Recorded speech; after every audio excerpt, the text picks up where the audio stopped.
राधे राधे। आज हम सुनेंगे बड़ पूजन अमावस्या या वट सावित्री व्रत पूजन की कथा। वट सावित्री व्रत जेठ माह की अमावस्या को आता है। इस दिन बड़ की पूजा की जाती है। भीगे चने, कंकु, चावल, फूल, फल, दक्षिणा आदि चढ़ाकर कच्चा सूत बड़ को लपेटकर परिक्रमा की जाती है। बड़ के पत्तों के गहने बनाकर पहनने चाहिए। कल्पना निकालकर कहानी सुनना चाहिए। कथा। मध्य देश के राजा अश्वपति के यहाँ पुत्री सावित्री का जन्म हुआ।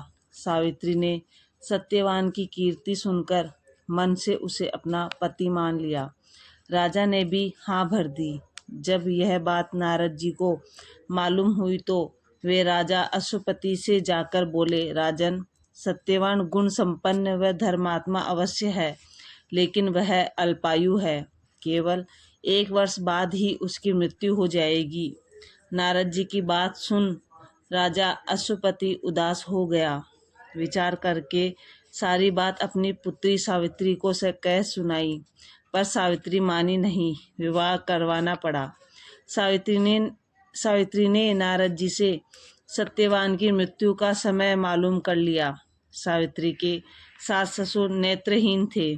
सावित्री ने ससुराल पहुंचते ही सास ससुर की सेवा करना शुरू कर दिया। उसने जब जाना कि पति की मृत्यु का समय नज़दीक है, तब सावित्री ने 3 दिन पूर्व से ही उपवास शुरू कर दिया। मृत्यु के दिन नित्य की भांति सत्यवान लकड़ी काटने जाने लगा। तब सावित्री भी सास ससुर की आज्ञा से सत्यवान के साथ चली गई। सावित्री जंगल में जाकर लकड़ी काटने लगी और सत्यवान एक पेड़ की छांव में सो गया। वहां सांप ने सत्यवान को काट लिया। सावित्री पति को गोद में लेकर रोने लगी। इतने में उधर से शंकर जी व पार्वती जी निकले। सावित्री ने उनके पैर पकड़कर कहा कि आप मेरे पति को जीवित कर दो। तब उन्होंने कहा, आज बड़ पूजा की अमावस्या है। तू बड़ की पूजा कर, तेरा पति जीवित हो जाएगा। बड़ के पत्तों के गहने बनाकर पहन, वो हीरे मोती के हो जाएंगे। तब सावित्री ने बड़ की पूजा की। तभी धर्मराज के दूत सावित्री के पति को ले जाने के लिए आए। उसको देवी विधान सुनाया। उसकी निष्ठा और पति प्रेम को देखकर उन्होंने सावित्री को वर मांगने को कहा। सावित्री बोली, मेरे सास ससुर वनवासी व अंधे हैं, उन्हें आप ज्योति प्रदान करें।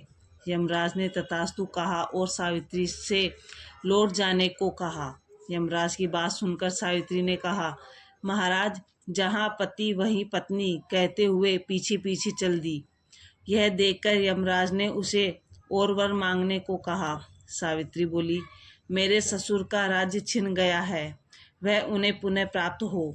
यमराज ने यह वर देकर सावित्री को लौट जाने को कहा, परंतु सावित्री ने पीछा नहीं छोड़ा। तब यमराज ने तीसरा वर मांगने को कहा तो सावित्री ने सतपुत्रवती होने का वर मांग लिया।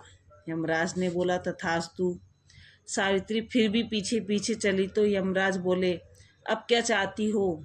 सावित्री बोली, मुझे पुत्रवती होने का वचन देकर आप मेरे पति को तो लिए जा रहे हैं।